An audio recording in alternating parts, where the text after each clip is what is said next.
Dear friends, मैं हनुमान प्रसाद शर्मा आज आपको क्षितिज भाग 2 में संकलित कविता छाया मत छूना पढ़ाने जा रहा हूँ। इस कविता के कवि गिरिजा कुमार माथुर हैं। तो बच्चों, प्रस्तुत कविता में कवि का जो आशावादी दृष्टिकोण है वो प्रकट हुआ है। तो आशावादिता का संदेश देते हुए कवि कहते हैं, तो देखे कविता। छाया मत छूना मन होगा दुख दूना, जीवन में है सुरंग सुधियाँ सुहावनी, छवियों की चित्रगंध फैली मन भावनी। तन सुगंध शेष रही बीत गई यामिनी, कुंतल के फूलों की याद बनी चांदनी। भूली सी एक छुअन बनता हर जीवित क्षण, छाया मत छूना दुख होगा दूना, मन दुख होगा दूना। तो देखें, माथुर जी कहते हैं अपने मन को संबोधित करते हुए कि हे मेरे मन, तू विगत सुखद स्मृतियों को अर्थात बीते हुए समय की सुखद यादों को मत याद कर, क्योंकि इससे जीवन में दुख कम नहीं होंगे बल्कि दुख दुगने होते चले जाएंगे, दुख बढ़ते ही चले जाएंगे।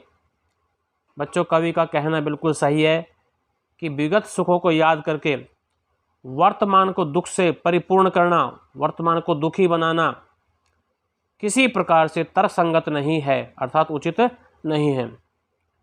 विगत सुखद पलों को याद करके जो समस्याएं हैं वो कम नहीं होंगी बल्कि वे बढ़ती चली जाएंगी। आगे कवि क्या कहता है, जीवन में है सुरंग सुधियाँ सुहावनी, छवियों की चित्रगंध फैली मन भावनी।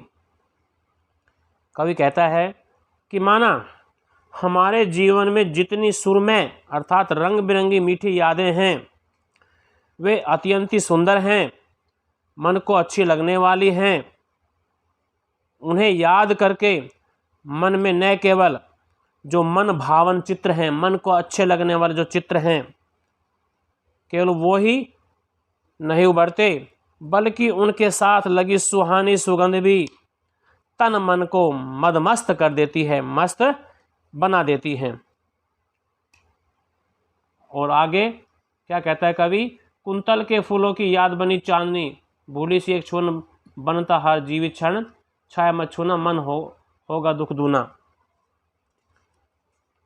तो आगे कवि कहता है कि विगत में बीते हुए समय में जो सुंदर पल तुमने अपनी प्रिया के साथ बिताए थे, उन पलों की सुगंध आज भी तुम्हारे मन में बसी हुई है। आज भी तुम अपनी प्रिया की यादों में जीकर उसके तन की सुगंध को, उसके तन की महक को, उसकी खुशबू को महसूस कर लेते हो, परंतु वे मधुर स्मृतियाँ रूपी जो रात हैं, यादों रूपी जो रात है वो बीत चुकी है। आज इस चांदनी रात को देखते हो तो तुम्हें चांदनी रात के वे पल याद आते हैं जब तुम अपनी प्रिया के, कुंतल कहते बेटा बालों में, कि जब तुम अपनी प्रिया के बालों में सफ़ेद फूल लगाते थे, सफ़ेद गजरा लगाते थे। बस वह चांदनी रात केवल एक याद बनकर जीवन में रह गई है। और आगे कवि क्या कहता है, भूली सी एक छुअन बनता हर जीवित क्षण। कवि कहता है कि जीवन का एक एक क्षण अर्थात एक एक पल गुजरे हुए बीते हुए सुखद दिनों की स्मृतियों को छूता हुआ प्रतीत हो रहा है। हर पल भूली सी एक छुअन बन जाता है। कहने का मतलब यह है बच्चों कि आज दुख के इन क्षणों में भी वे भूली हुई सुख भरी यादें एक जीवित क्षण बनकर मन को छू जाती है। लेकिन तू केवल उन्हीं में मत डूबा रहे, ये भी प्रेरणा दे रहा है कवि कि तू केवल उन्हीं में मत डूबा रहे बल्कि वर्तमान में जो कुछ तेरे पास है उसी से अपने भविष्य का निर्माण कर। इसलिए हे मेरे मन, छाया मत छूना, कि तू जो अतीत की सुखद यादें हैं, जो स्मृतियां हैं, जो बातें हैं, उनको बिल्कुल भी याद मत कर। इससे दुख कम नहीं होंगे बल्कि दुख बढ़ते चले जाएंगे, जीवन में दुख दुगने होते ही चले जाएंगे। तुझे इनसे बचने की आवश्यकता है। आइए अब इसका काव्य सौंदर्य देखें। बच्चों इसकी भाषा है, खड़ी बोली भाषा का प्रयोग कवि ने किया है। तत्सम शब्दावली है, वियोग श्रृंगार रस है, प्रसाद गुण है और तुकांत छंद से कविता में लयात्मकता का गुण आ गया है। इसके साथ साथ मानस बिंब का प्रयोग भी कवि ने किया है और प्रतीकात्मक शैली है, क्योंकि जो छाया है वो जो अतीत की सुखद यादें हैं, स्मृतियां हैं, जो पल हैं, जो क्षण हैं, उसका प्रतीक है, इसलिए प्रतीकात्मक शैली है। और कवि ने बताया है कि सुख की घड़ियों में मन पर प्राप्त आनंद के भावों का प्रभाव पड़ता है। कवि का मानना है कि सुख के भावों को दुख की घड़ियों में याद करने से दुख बढ़ता ही है, घटता नहीं है। इसके साथ साथ लक्षणा शब्द शक्ति का प्रयोग कवि ने किया है। और बच्चों यदि एग्जाम में पूछ लें कि 2 तत्सम शब्द बताओ, तो इस पैरे में बेटा एक कुंतल शब्द आया, एक चित्रगंध, ये तत्सम शब्द है। और यदि तद्भव शब्द पूछ लें तो एक शब्द आया फूल और एक है दूना, ये तद्भव शब्द है। और ये किस काव्य धारा से संबंधित है कविता? छायावादी काव्य धारा से संबंधित है। अलंकार देखें, दुख दूना दैवर्ण की आवृत्ति है, सुरंग शुद्धियाँ सुहावनी में सैवर्ण की आवृत्ति, इसलिए अनुप्रास अलंकार। उपमालंकार देखें, भूली सी एक छुअन बनता हर जीवित क्षण, भूली सी, जहाँ भी ये वाचक शब्द है ना समसा सी से के समान सदृश, वहाँ बेटा उपमालंकार होता है। तो आइए अब अगला पहरा देखें, नेक्स्ट पैरे की ओर बढ़ते हैं। यश है या न वैभव है, मान है न शर्माया, मान है ना शर्माया, जितना भी दौड़ा तो उतना ही भरमाया, प्रभुता का शरण बिंब केवल मृग तृष्णा है, हर चंद्रिका में छिपी एक रात कृष्णा है, जो है यथार्थ कठिन उसका तू कर पूजन, छाया मत छूना मन होगा दुख दूना। तो देखें इसमें क्या कहता है कवि। तो कवि जीवन में आशावादी दृष्टिकोण अपनाने की शिक्षा देता हुआ कहता है, प्रेरणा देता हुआ कहता है। क्या कहता है कि यश है या ना वैभव है, मान है न शर्मा। शर्मा कहते हैं बेटा धन दौलत को, पूंजी को, रुपये पैसे को। यश कहते हैं कीर्ति को, वैभव कहते हैं ऐश्वर्य को, शान शौकत को। तो क्या कहता है कवि, माना आज जीवन में न यश है, मतलब न कीर्ति है, न प्रसिद्धि है, और न वैभव है, वैभव ना शान शौकत ऐश्वर्य, और न मान सम्मान है, और न ही धन दौलत, और न ही क्या है धन दौलत है, अर्थात सुख समृद्धि। किंतु मानव इन वस्तुओं को पाने के लिए इनके चक्र में फंसकर जितना इनके पीछे दौड़ता है, कि जितना ही दौड़े तो उतना ही भरमाया, कि मानव इन सब को प्राप्त करने के लिए, इन सब वस्तुओं को पाने के लिए इनके चक्र में फंस जाता है, और इन्हें पाने के लिए जितना इनके पीछे दौड़ता है उतना ही वो भटकता जाता है, अर्थात उतना ही वो भ्रमित होता जाता है। आगे कवि कह रहा है, प्रभुता का शरण बिंब, प्रभुता का शरण बिंब कहते हैं बेटा बड़प्पन का एहसास, बड़प्पन का एहसास। तो कवि कहता है कि बड़प्पन का एहसास भी एक छल है, एक धोखा है, एक भ्रम है, एक मृग तृष्णा है, मरुस्थल की प्यास है, मृग मरीचिका है, अर्थात जो नहीं है उसे प्राप्त करने की इच्छा है। तो यहाँ मृग तृष्णा का अर्थ जाने, मृग तृष्णा का क्या अर्थ होता है उसके बारे में जानो बेटा। तो बेटा मृग तृष्णा का अर्थ जानो कि मृग कहते हैं हिरण को, कि हिरण क्या है, मरुभूमि में जो मरुस्थलीय भूमि होती है, जो रेगिस्तान होता है, उसमें दूर चमकती रेत पर जल का आभास उसे होता है कि वहाँ पानी है, वहाँ जाकर उसकी प्यास बुझेगी, परंतु जब वो वहाँ पहुँचता है तो उसे वहाँ पानी नहीं मिलता, बल्कि क्या है, इसी तरह जल की खोज में भटकते भटकते वह अपने प्राण भी त्याग देता है।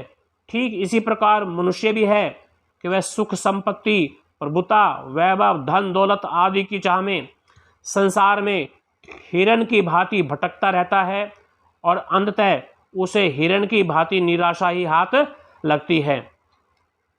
तो ये मृग तृष्णा का अर्थ मैंने समझा दिया कि मनुष्य भी क्या है, धन दौलत ऐश्वर्य इनकी चाहत में एक तरह से प्यासा बनकर उसका प्यासा मन भटकता रहता है, और जब वास्तविकता से परिचय होता है तो वो कुछ नहीं समझ पाता, उस समय तक समय निकल जाता है। अब आगे देखें, हर चंद्रिका में छिपी एक रात कृष्णा है, जो है यथार्थ कठिन उसका तू कर पूजन। माथुर जी कहते हैं, जिस प्रकार हर सुख के पीछे दुख छिपा होता है, ठीक उसी प्रकार जो सुख भरी चांदनी है, उस सुख भरी चांदनी रात के पीछे भी एक दुख भरी अमावस्या की अंधेरी रात छिपी रहती है। इसलिए तुम जीवन की कठोरता को पहचान कर, जो यथार्थ जो सच्चाई है, तो जीवन की कठोरता को पहचान कर उसका पूजन कर, उसी की स्तुति कर। हे मेरे मन, जो सच्चाई है, जो यथार्थ कहता सच्चाई को, जो सच्चाई है, जो वास्तविकता है, उससे मुख मत मोड़, बल्कि उसको पहचान और उसके साथ सामंजस्य स्थापित करो। अतीत के सुखों को याद करके भ्रम में मत पड़े रहो, अन्यथा मन में दुख कम नहीं होंगे बल्कि दुगने रूप से दुख बढ़ते ही जाएंगे, और सर्वत्र क्या होगा, अभाव ही अभाव होगा, और इससे मन दुखी होगा। इसलिए हे मेरे मन, जो सच्चाई है तेरे सामने, और वो सच्चाई कठिन है, सरल नहीं है, उसका तू पूजन कर, उसे तू जीवन में अपना। अर्थात वर्तमान में जो तुझे कुछ प्राप्त है उसमें जीकर अपने भविष्य को सुधार, अपने भविष्य को संवार। यही प्रेरणा कवि इस पद्यांश में दे रहा है। तो इसमें भी बेटा देखो, कुछ एक पॉइंट्स जो पीछे बताए थे वही है, जैसे प्रसाद गुण है, छायावादी काव्य धारा से संबंधित है कविता, और भाषा खड़ी बोली है, तत्सम शब्दावली है, प्रतीकात्मकता भी है इसमें।